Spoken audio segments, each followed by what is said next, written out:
this was just wrong. This entire thing. He says, just in, AG Pam Bondi just unleashed the full Epstein files under the Transparency Act. All 3.5 million pages dropped. Redactions justified only for victims. And high-profile names exposed with zero cover-ups for embarrassment or politics. Does he have like a Trump voice AI that he uses? This backfired bigly on the left. Powerful Dems like Bill Clinton, mentioned 1,193 times, and others busted, while fake smears against Trump called out as BS. Vindication for Trump. Saying they've released all 3.5 million pages.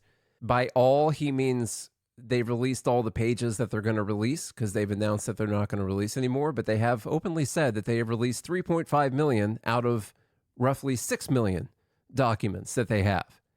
I don't know about you guys. I tend to wonder what's in the other 2.5 million pages. It's a lot of pages. Well, of documents, you can watch Thomas Massie and Ro Khanna and others that have gone over to the DOJ to look at additional files that haven't been released yet, and they've talked a little bit about them.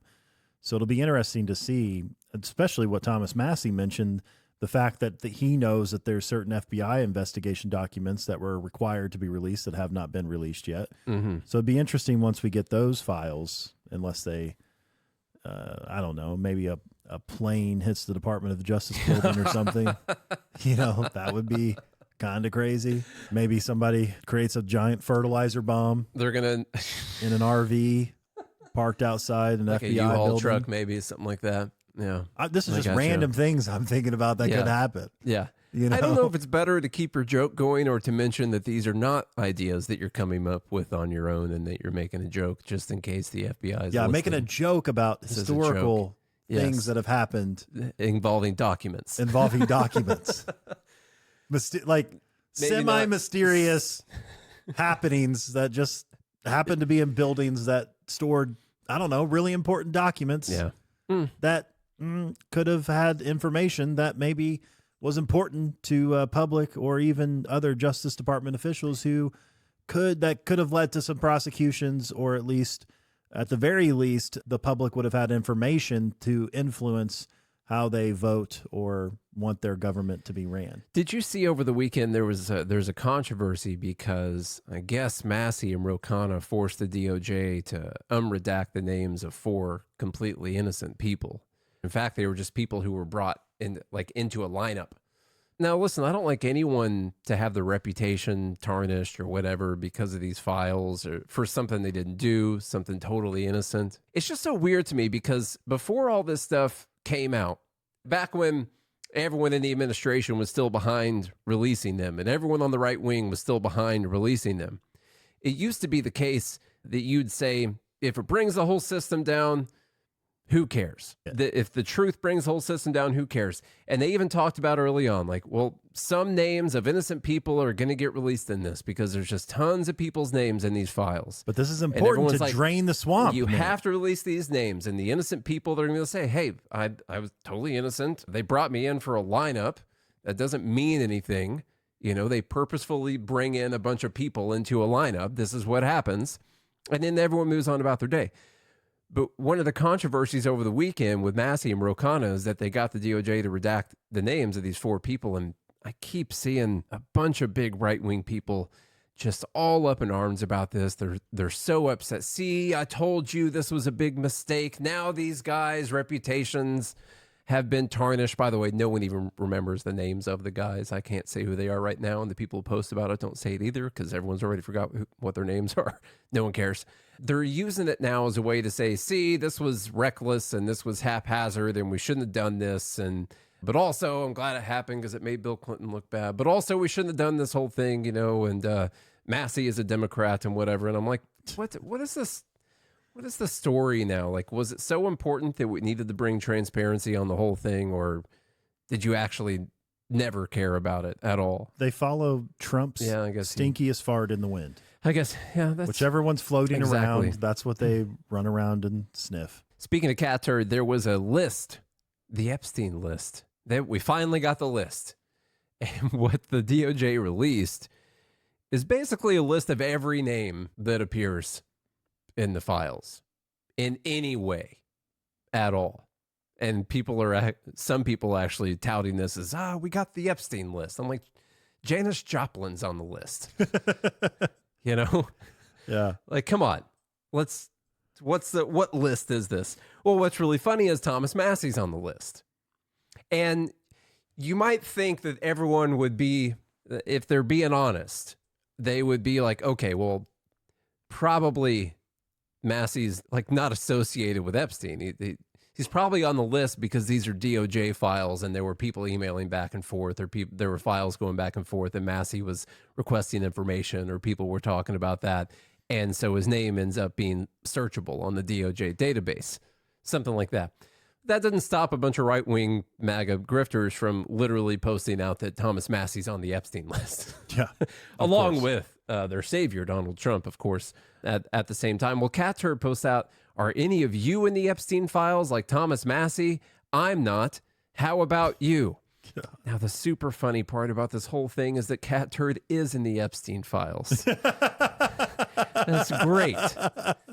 No way. Yeah. No way. It's awesome. Now, it's just a random thing. Like, it's like a news story or something. It has nothing to do with Cat Turd at all. And so you can just clearly say it's not Cat Turd having associations with Epstein or anything. See, everyone's fine. Everyone's fine. But to me, it's just so funny. He tries to use this against Massie when it's clearly obvious why his name is on there. And says, I'm not on there. And yes, he is.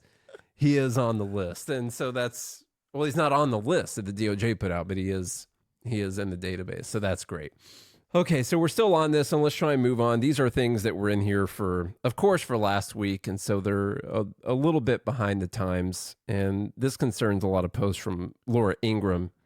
And I want to talk more about the substance of this. Like, what do you want your government to do? Do you want them to do absolutely ridiculous things like the next thing? Well, Laura Ingraham posts out, it's obvious Massie's only goal in Congress is hurting the president. This is a purely symbolic vote. It does nothing to change the tariffs. Its only purpose is to embarrass Trump and make it easier for Dems to take the House. Massie needs to go. And so this is the GOP. We're trying to vote to block votes on Trump's tariffs. And so they wanted to block people from being able to vote on the tariffs. And inside of that, they actually did this thing where they decided that days weren't days. And this is not the first time that they've tried to do this. It's pretty ridiculous. Massie posts out, the law requires Congress to permit a vote on presidential emergencies within 15 days of being declared. Now, just think about that for a second. Like, erase the Thomas Massie thing, like him or don't like him, Trump or whoever, erase the administration from your mind. Should the president of the United States be able to declare an emergency? And now think about what the word emergency means. It means anything these days. This is so sudden. This is too soon. We can't even get Congress to vote on this thing. I have to declare an emergency right now. And we have to take care of this right now at this moment. It's ridiculous to think, and go back to Constitution times, that this sudden thing can happen. And now I have to get word out to all the Congress members. They got to get on their horses and they got to ride in the Congress. And it's going to take some time. And so I get to declare an emergency and take care of this situation. Okay? So get that kind of scenario in your head. Do you want your president to just be able to declare an emergency and then do whatever they want while they're under the emergency and Congress never gets to vote on the thing? No, you shouldn't. Because we have checks and balances. Yes, you shouldn't want to do that at all. Now, what they decided to do, since there is a 15-day threshold, president declares an emergency, Congress gets a vote on it. Then they have to do it within 15 days. That's the current law. Because it's an emergency. Now, the Emergencies Act, that's not part of the Constitution originally, but it's kind of, in the spirit that the president's going to do this thing. It needs to be a reason that it's an emergency. And there should be a time limit on how long they can say there is an emergency, even though this is a congressional power, that the president can take care of this thing. And so they get to 15 days. In this thing that they're trying to get people to vote on, it says, provides that each day during the period from February 10th through July 31st shall not constitute a calendar day for purposes of Section 202 of the National Emergencies Act. Just redefine what day means. With respect to a joint resolution terminating a national emergency declared by the president. And so we're literally saying we have this rule that says you got 15 days after you declare an emergency for us to vote on this thing. And now us, instead of voting on this thing, we are actually going to vote and say that days don't count in relation to this emergency that you've declared. And that's the vote that we're going to have. Effectively making the president a king, in essence. And so just under so emergency you know, rule. Just so you know, Massie voted against this because his only purpose in Congress is to hurt Donald Trump. Well, this does hurt Donald Trump. Yeah. But also all future presidents. And we should want that. Yeah. You absolutely should want that. The way they spin these things, it's just insane. Voting against bringing the Save America Act to the floor, which we'll talk about for Dumb Bleep number 3, the Save America Act, a little bit. Greg Price, one of the other finer MAGA grifter bots out there that exist, says Thomas Massie was just the only Republican who voted against advancing the Save America Act to the House floor. So you might think there's just a vote, and here's what it says. Should we bring the Save America Act to the House floor for a vote? Yes or no? Check yes or no. Check yes or no. Okay. Yeah. Do you love the Save America Act? Do you want to be its friend? Okay. And you're led to believe that Thomas Massie, after receiving that simple question, checked no. Yes. When everyone, if they got a letter like that on their fridge, they would clearly check yes. It's too cute. Like, don't be afraid to take me by the hand if exactly. you want to. All right. You check yes. But Thomas Massie, of course, checked no because he's anti-Trump. Because he hates Donald Trump and he wants to block Donald Trump's America First agenda. Here's the problem. If you go along with this stuff, like, you're literally just going along with lies. Like Massie, think he's grandstanding, not grandstanding. Like Trump, agree with him when his things pass. If you go along with this stuff, you're literally just buying into lies. You might even know that they're lying, and you're just doing it because you want to try and hurt someone. And I'm never going to do that. I don't do that with people on the left, and I'm not going to do it with Trump. You should never just buy into people's lies because it's going to get a lot of clicks, and it might hurt one of your perceived political opponents. That's never a good idea. Massie says there's a false rumor that I voted against the Save America Act today. I'll vote for it when it comes to the floor. I voted against a rule that allows it to get a vote, but the rule also suspends House rules and allows spending bills to come to the floor with no 24-hour notice. So they have a House rule. It says if you're going to bring a spending bill to the floor, you got to have at least a 24-hour notice. So you don't bring this massive spending bill to the floor without people being ready for it. Maybe they got a couple seconds to sit down and read it. Who knows? And now why? You're like, okay, do you want to bring Save America Act to the floor? Yeah, that's important. You want to have the general debate equally divided and controlled by the chair. Okay. Do you want to suspend the House rules that stop us from bringing the spending bill to the floor sooner than Stops a notifying. Day beforehand? Yeah. Stop us from notifying, and we can just bring it to the floor right now. What? What would be the point? What does that have to do with the Save America Act? And why are you, like, my question, what is it that you want to bring to the floor right now? Can you tell me about it, friend? Someone give me a warning on what this thing is that you want to bring to the floor without the 24-hour rule? Because I thought we were going to vote on the Save America Act. And so, no, it was not just the thing that said, do you want to bring the Save America Act to the floor? Check yes or no. It was this, and it had 25 other things in it. How does gaslighting work so well on everyone? Well, no, there's a lot of things at play when it comes to politics, I guess. First off, you got like your tribes and your sides, and you got like your guy that you voted for. And so that's all important. That's going to cloud your overall judgment on the situation, I guess. Then you just have people that are generally uninformed or misinformed by a lot of people. And so that's going to cloud it as well. And it takes a couple seconds to dig into things. This stuff is pretty complicated. Like they have votes. They have votes to decide whether or not they're going to block voting on things, you know, or they have rules and then they vote to suspend their rules. or add additional rules, have new rules, and redefine words inside of rules. It's just so it's a lot of complicated stuff that happens. I still can't get over that. We want to change a rule that redefines what a calendar day means. Yeah. Actually, only for this thing, though. Yeah. It's a calendar day for all the other purposes of the government. Like, they're probably still going to pay people for each day. Only in respect to this particular thing. In respect to the National Emergencies Act and this specific emergency, days don't count. Everything else the government's doing, they got days. Guarantee you they do. You know what happens in there? Freaking tax day happens in there. I bet you that's a day. Guarantee you that's a day that they're going to count as the government. Just not in relation to that Emergencies Act. Is Laura Ingraham just retarded or what? Yeah, I think so. I think that's what's going on. She says in response to Thomas Massie, who said, "This is what I voted against. It's not a bill. It's a modification of House rules." She says, "Nice try. Does he think we don't know basic civics?" Yes, he does, and he's correct. If he had killed the rule, the SAVE Act would be dead. Again, Massie votes with Raskin and the Dems against election integrity. Why did not a single Republican agree with him? No, if... Oh, by the way, he voted for the SAVE Act. Yeah, he did. It got brought to the floor, and he voted for the SAVE Act.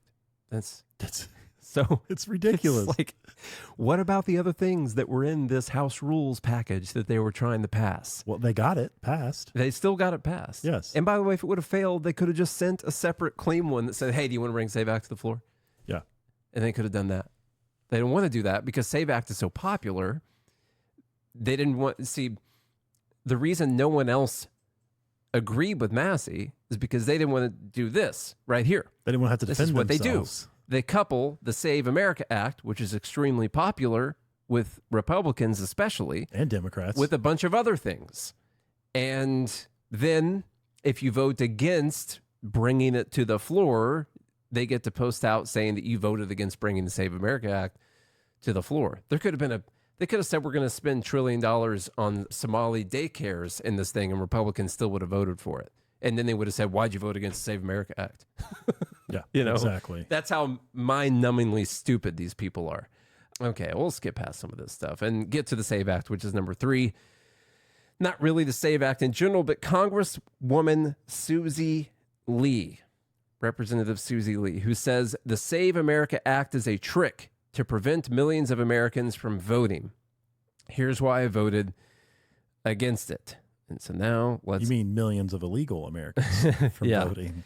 Now there's still this thing, like this whole thing has been contrived to prevent women and minorities from voting. Oh, I know an opiate addict when I see one. It's just a shot. People blink. Be right in the middle of it.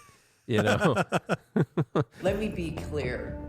Okay. All right. That's the same. We don't need to hear anything else. Honestly, we already know she's about to say a bunch of dumb stuff. Let me be clear. Let me be clear. Love. That's it. I just love it. They might as well put the red alerts like on Twitter. It's not good. Put the little emergency red light. Let me be clear. Let me be clear. This Save America Act is a bill that is intended to prohibit millions of Americans from voting in elections. Hey everyone, I am about to head down to the floor of the House to vote against the Save America Act. I want to be very clear. I support the requirement to produce or show of identification when voting or registering to vote. Non-citizens are already prohibited from voting. There are financial penalties, there are criminal penalties, and they will be deported as well. This bill is basically a trick to make it harder and almost impossible for millions of Americans to vote. Let me tell you some of the hurdles that this bill will put up for millions of Americans. If you change your address, if you change your party, you will now be required to produce a birth certificate or a passport, and you have to provide those in person at the election office in order to change your registration. So for 69 million Americans who have changed their name from their birth certificate, the birth certificate will not be adequate proof of citizenship. They will have to go a further step and provide an affidavit, or they will have to produce a passport. Now, I reiterate that we already have laws in this country that require people to affirm or prove their citizenship when they already register to vote. This is producing... I can't listen to this anymore. I hate it when people put this. We already have laws that prevent citizenship. You can just see it in her eyes. And look, I could be totally wrong. I'm just saying I've been around it long enough to recognize what it looks like. She could just be drunk, though. It's possible. Let me be clear. She could be drunk. All right. Could be, allegedly. Yeah. We don't know. So the thing with the Save America Act, it is complicated. Why? Here's my question. Why doesn't she want to save America? That is a good question. She wants America to die. And of course, because that's what the bill is named, it's complicated. And I go back and forth on my libertarian beliefs. Like I go back and forth on identification in general, but to vote, I think if you're going to vote in this federal election, I reckon they're going to be able to make that. Okay, in your libertarian utopia, Nate, the federal government wouldn't be powerful enough. Yeah. That the voting wouldn't really matter that much. That's the thing. I could take either one. Like either we're then you could go with no IDs. Yeah. Because then you wouldn't be voting for people that have the power to put you in a cage, kill you, and steal from you. Yeah. That's the problem. Yeah. So requiring an ID to make sure that only legal citizens can actually get to put you in a cage and kill you is more important now. Yeah. So that's the problem. And the basic requirement here is that your ID has to indicate whether or not you are a citizen. And I do think the polling, I think what people see with the polling when they say should it require ID to vote, I don't think people have thought all the way through that. I'm fine. Dude, 78% of Democrats agree with it. I'm fine. I don't think it said Democrats. Yeah, yes, it might have said Democrats. CNN ran the polling. Not the SAVE Act.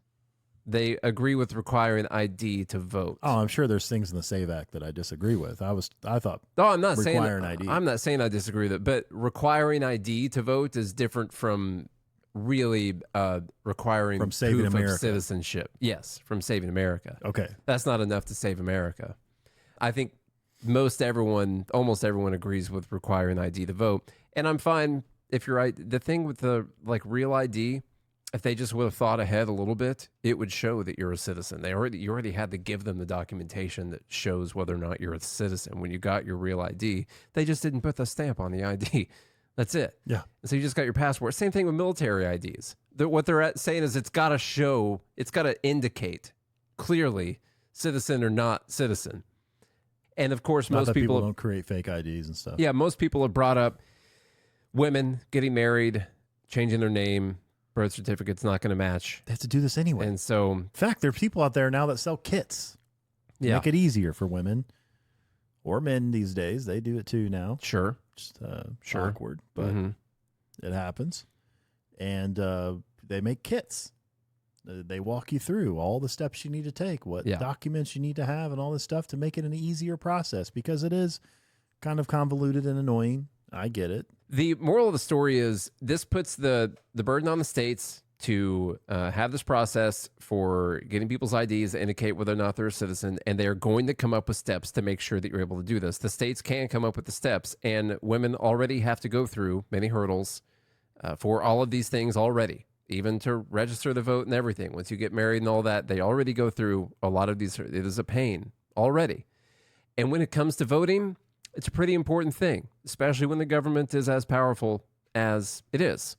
It's pretty important that the people are voting under their actual name and that they're actually citizens of our country. I would say that that's super important stuff. And another very important thing about this is that the people in the country trust the outcome of our elections. That's actually been one of the really worrisome things for me. I know I'm like, yeah, let's get rid of the government. But it starts to actually get closer to the idea of that all collapsing when people don't trust the outcome of the elections. And that's happened a lot more, obviously, over the last few years, people not trusting the outcome of the elections.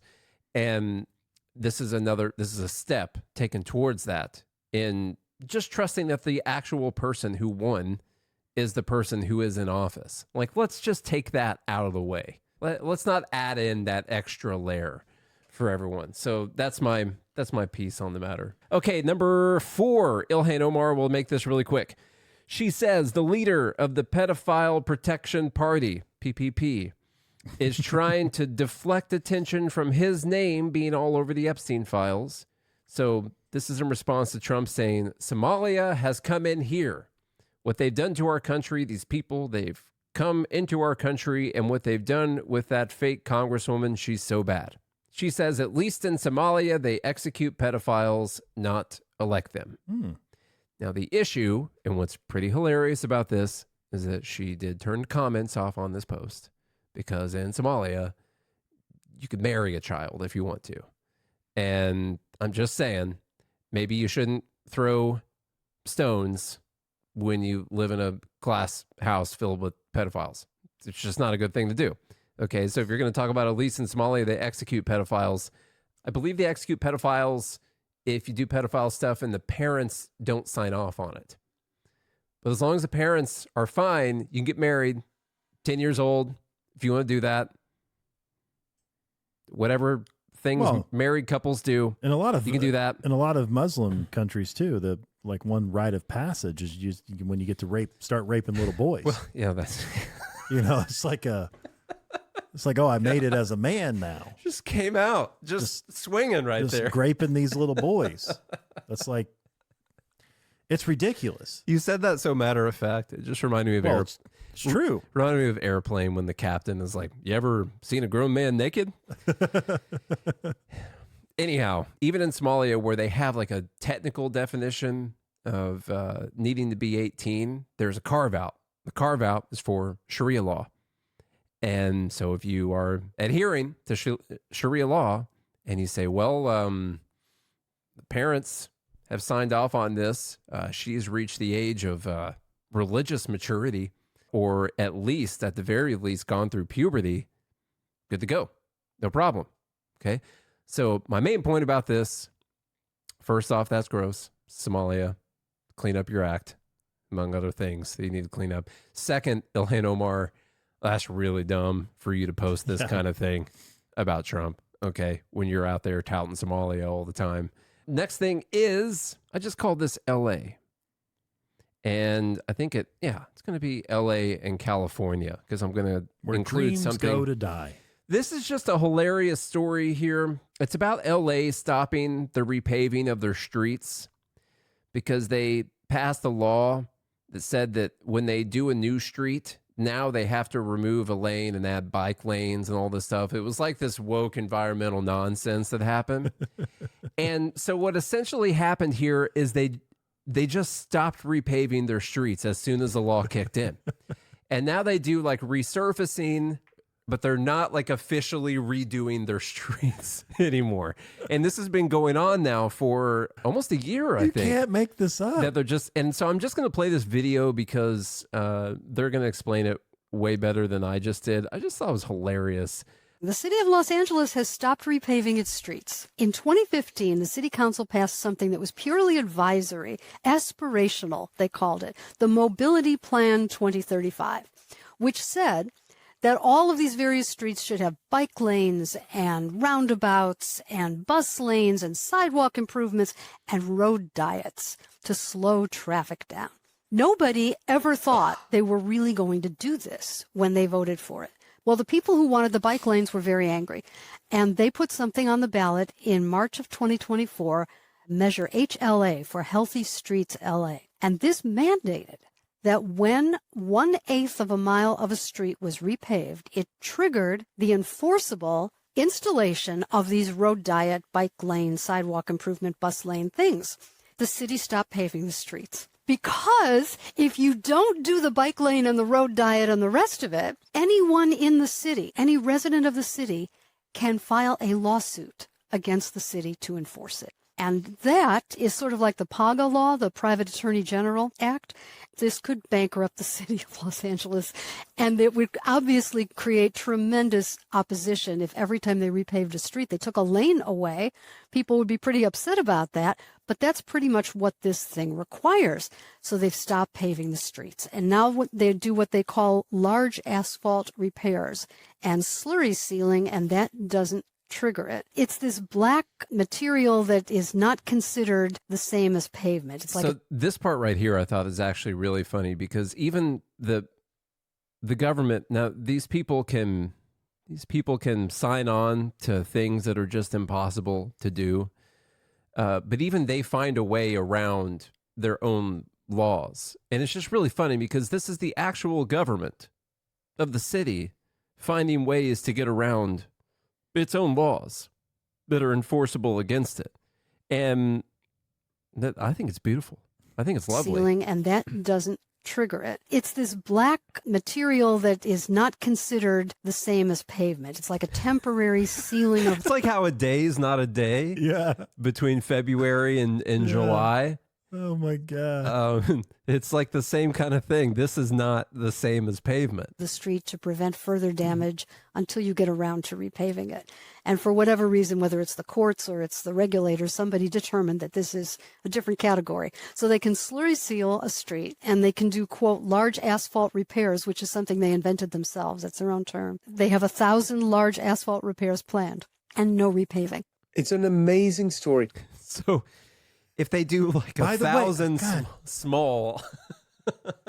Yeah, go ahead, because I got to say something. No, go ahead. Well, I was just going to say, okay, this is what happens. And this was my whole shtick about the whole what is a woman thing.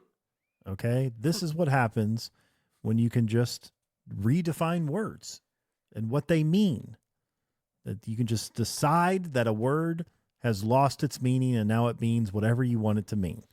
The government is now using that to redefine words that are written into law so that it's not held accountable to what the words say.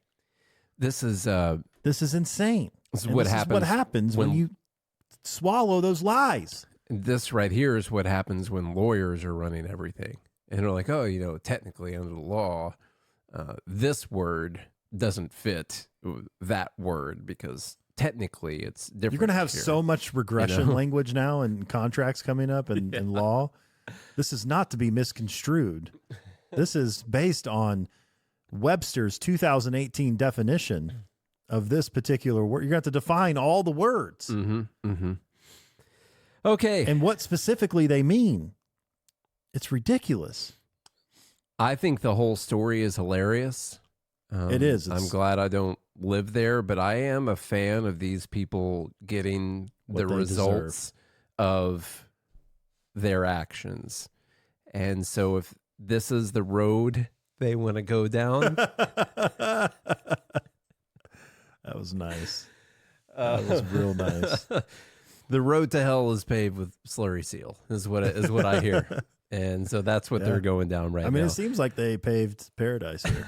It didn't put up a parking lot. They did, yeah. Okay, next thing. I mean, sorry, they sealed it. Yeah. Let's talk about the sealed paradise. The California tax bill, Sam Darnold's insane California tax bill from the Super Bowl. I did not know about the Jock tax, and I didn't know that there are multiple states that have this.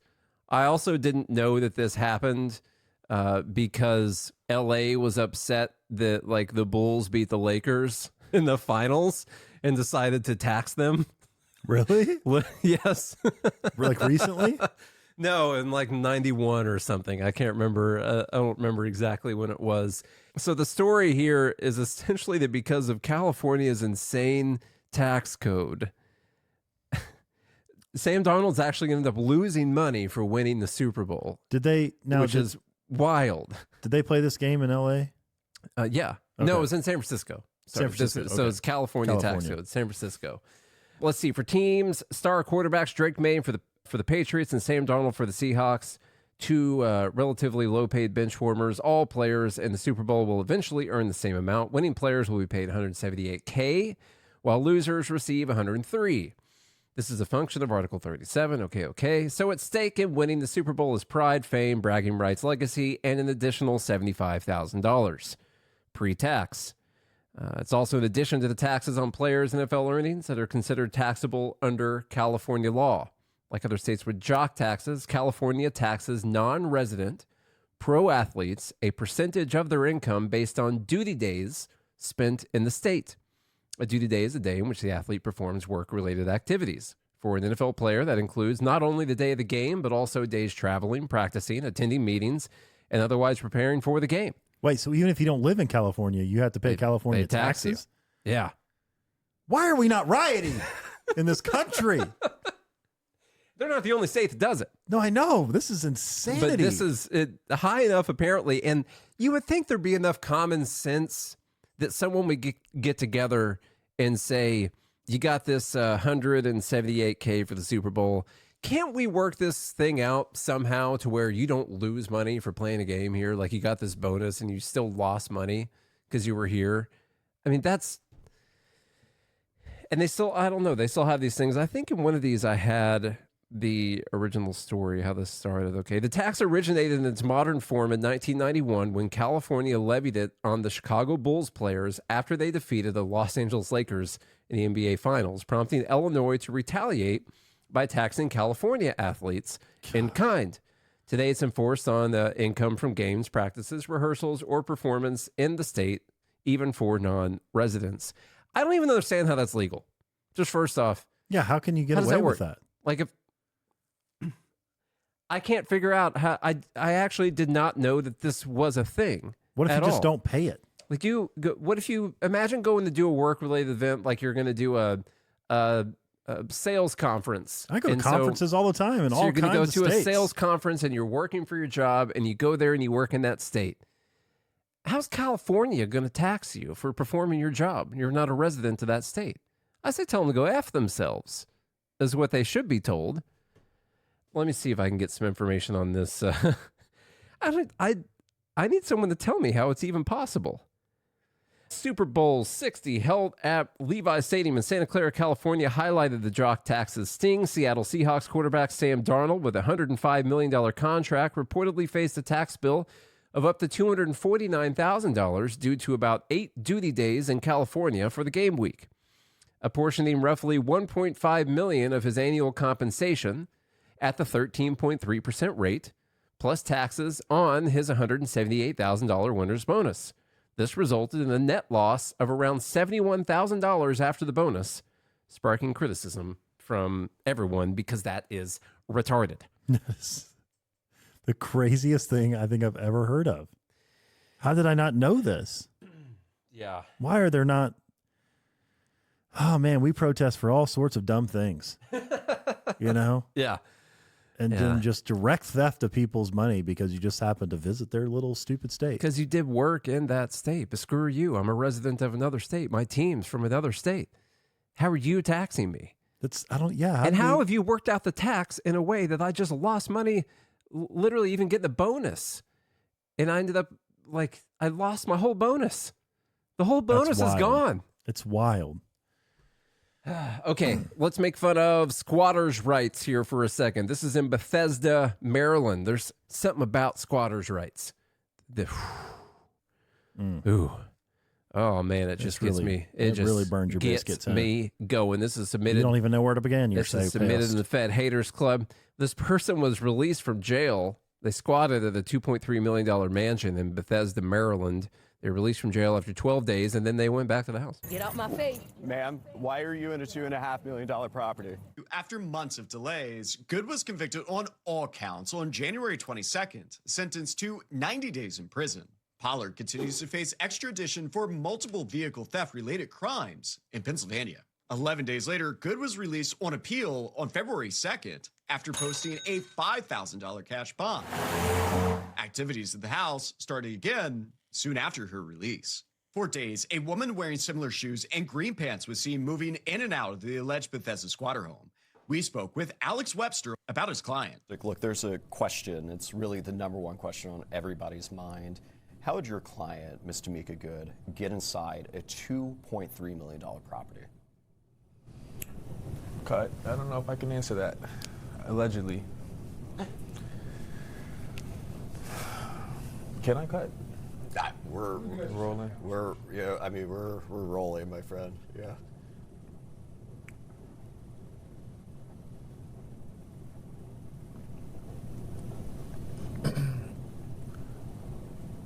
Yikes. All right, can you re-ask the question? Sure, absolutely. So the number one question on everybody's mind is how your client, Ms. Tamika Good, got into a $2.3 million property. Well, Ms. Good did her research. She found out that a certain property was under the control of a certain group, and that there was a title issue. Due to the title issue, she was able to assume the property under squatters' rights. So in Maryland, there isn't a particular squatter right. Am I missing something? Well, it's not a particular squatter's right, but it's known as squatter rights. Jesus Christ. So there's, I'm glad we watched all the way through the end, because I guess in Maryland they don't have the particular squatters' rights, but there are. I don't understand anyone who supports that kind of thing, first off. The answer to his question is that she broke into someone else's house and decided to live there. Like regardless, she did research and found out there was a title issue on the house and decided she was going to go live there. You tried to steal something. It's not yours. Yeah, you know it doesn't belong to you. You didn't work for it. You didn't build it. Not your house. You didn't pay for purchase it. Nothing like that. You just apparently did some research. And I don't know, did she break into the house? Because when you're asking how she got in, I have to assume that she broke into the house, or I guess they left a $2.3 million mansion unlocked, potentially. No way of knowing. Why is this white reporter asking a black man about a black woman? That's the other problem. And then I think this is institutional racism. He missed his cue, according, T-Dub's point here in the Fed Haters Club, which is his answer should have been, well, why are we talking about this? The Dow's at 50,000, and you want to talk about Tamika squatting in a house allegedly? The S&P just crossed 7,000. The economy is booming. Egg prices are down 80%. Okay, what are we talking about? Inflation cooled last month. I don't know why he's trying to answer this legitimately. Inflation's now only 25% above the target theft of your money right now, man. We shouldn't be talking about this kind of thing. Prevent kids from slamming Campbell's mushroom soup down on the ground of the grocery store. To get a discount, yeah. We could keep the Dow up. They wouldn't fall any points. So my final actual point on this is that if the government has any job, I think it's to protect people's property rights. And someone owns this house. I don't know who the owner of this house is. It's not the person who was staying there. And whether or not there's some kind of title problem going on or whatever's going on with the house, it's not yours. It's not for you to go stay in unless the person who owns the house says that you can go stay there. And if we end up in a society where those basic rights are not protected, or where if you have let's say you got a vacation home and you're gone or whatever for 6 months, or say you leave it for a year and they decide that someone could just live there without your permission, and you try to come back and they can keep you from going into the house, that's not a road that we want to go down as a country at all. And so I think it's very important that the government does what is basically its only job, which is to protect private property rights. If I were the owner of that house and there was someone in there that wouldn't leave, I'd literally burn the house down. I would much rather burn the house down than have someone else in there. It's too infuriating to have someone else just decide they're going to live in it. So it's crazy.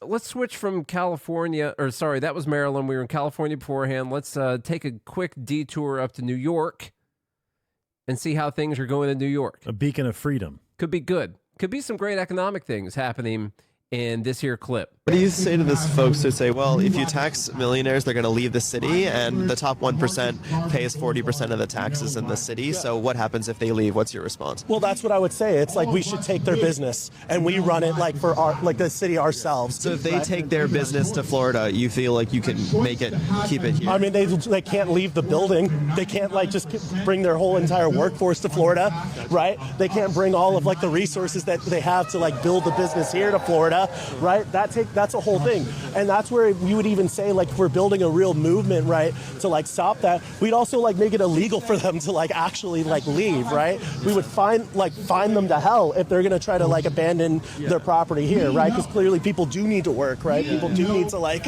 make a living. So awesome. There it is. There it is. Look, we'll just make it illegal for them to leave. In fact, I thought the other night we'll just build a wall. Yeah, build a wall. We'll build a wall to keep them from coming, and we'll put guards at stations in the wall, and if they cross the wall, we'll shoot them. It's just an idea I came up with. That's a decent idea. Has anyone ever done that? I'm not sure. It all plays out the same, always. Let's just go back just a little bit further, because yes, that is extremely disturbing that people will say that out loud and they'll mean it. And you got to think about the enforcement mechanism. Like, I'm a person, I started the business, I want to leave. And they're like, no, you can't. You literally can't leave. Like, you have to leave your business here. And I'm like, wait, but not only do you have to leave it here, we're going to take it from you. But the question is, leave the business here. What are you talking about? The business are some documents and a website and our mechanism of providing products and services to our customers, and they buy stuff from us and we pay workers and the workers do that. And like, you can't tell us that we can't leave. Like, sure, I don't plan on literally jacking up the building that we're working in and driving it from New York down to Florida. You guys can keep the damn building in New York if you want to. But clearly we're going to take our corporate documents with us and our website and all of our knowledge and special skills, and we're going to go to a different building somewhere else. No, and you can't physically prevent us from doing that. They'll make it illegal, Nate. And then imagine you're like, okay, fine, you can keep it. Can you just let me go to Florida? And they're like, yeah, you better not start this business once you get down there to Florida. We're going to be watching from New York. Okay, we're letting you leave, and you're leaving everything here. When you get down to Florida, you better not start this business again, because it's in New York now. Like, what do these people think a business is?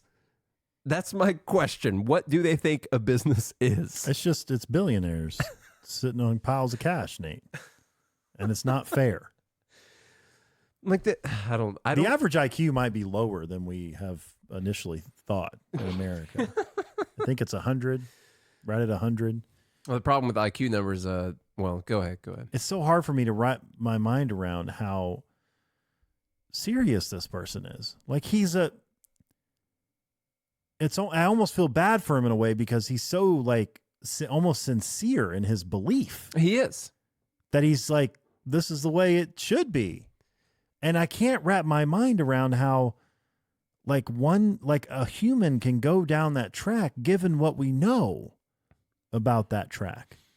It's like, you educate someone and it's like, okay, like my kids, it's like, son, listen, this stove, there's a flame coming out of it. You see that thing? Yeah, it looks cool. Men like flames. Awesome. I get it.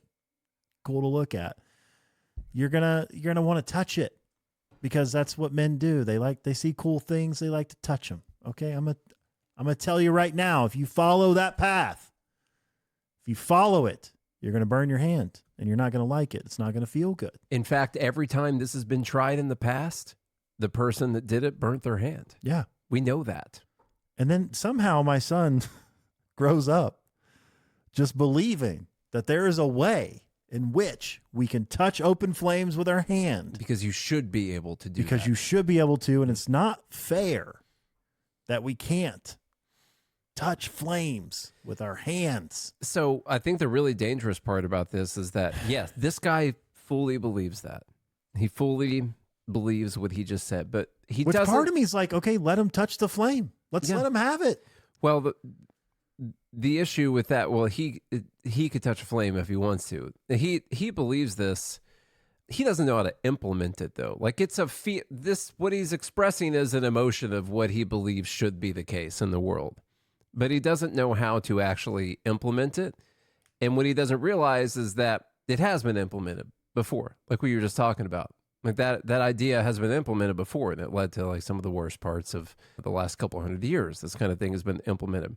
The problem here is that a politician will come along, and while this guy says these things and he feels this way, he's not going to actually implement it.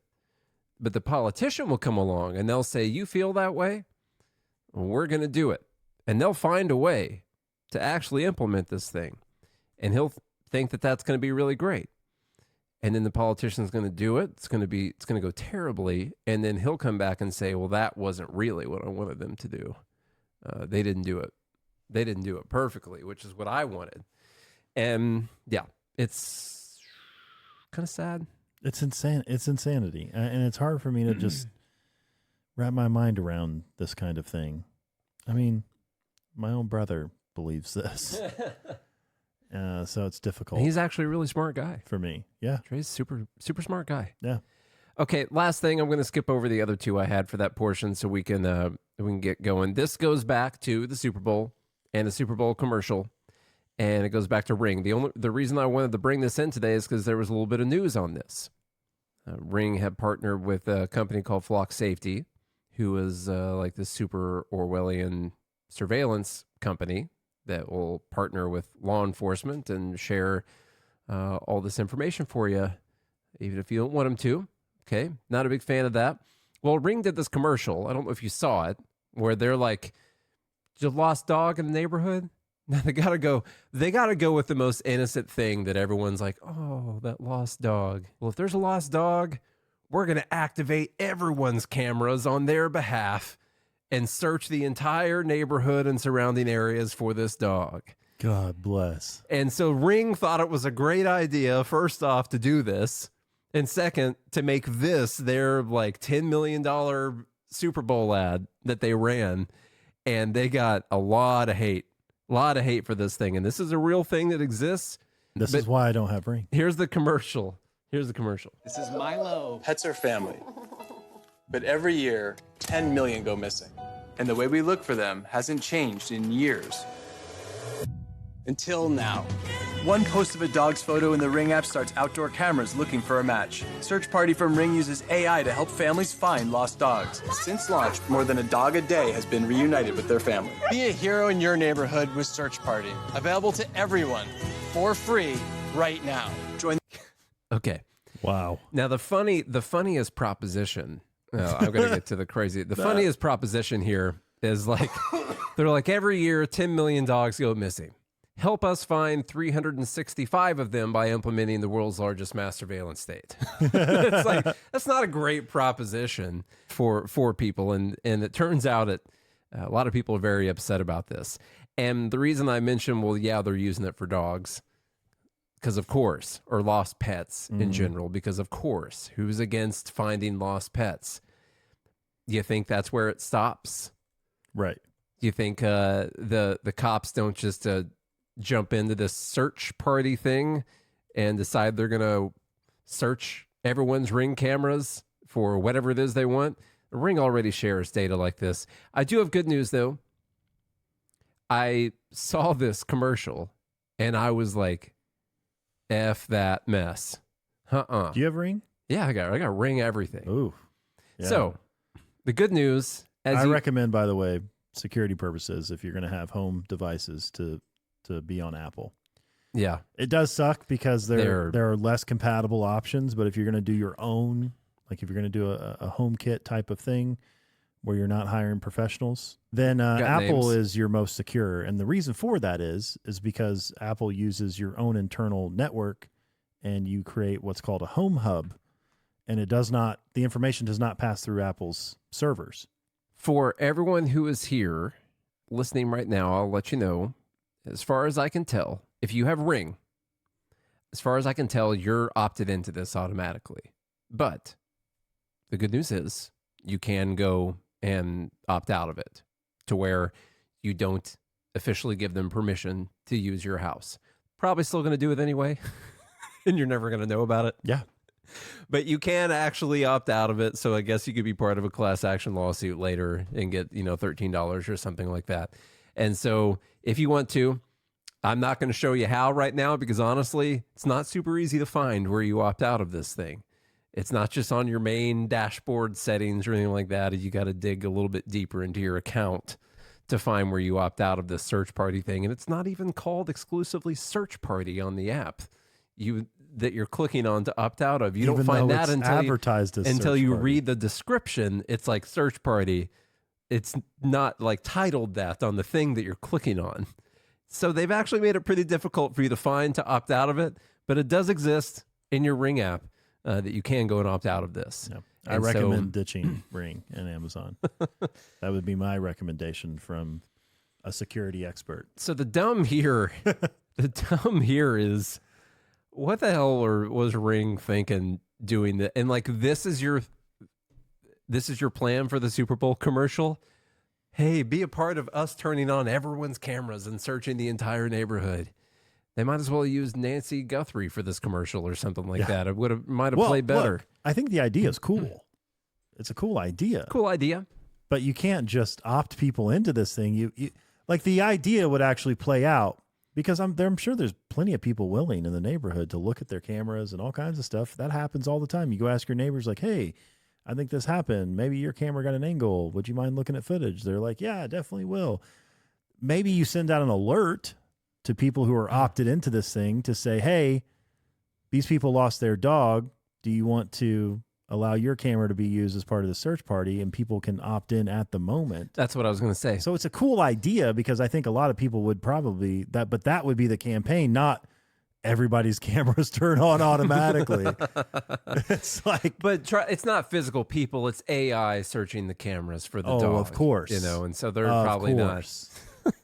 And we're only going to turn on your outside cameras. What a ridiculous idea. Not your inside ones. No, definitely not the inside cameras at all. All right, everyone. I'm sure the votes are already in. I don't think we even. Well, it looks like breaking news here. Ring cancels their partnership with Flock Safety. Yeah, growing backlash. So they ran their Super Bowl commercial. And they're like, nope, this is a bad idea. Yeah. Did not test well. Literally no one liked this. The dogs hated this idea. Cancel. No one likes this idea.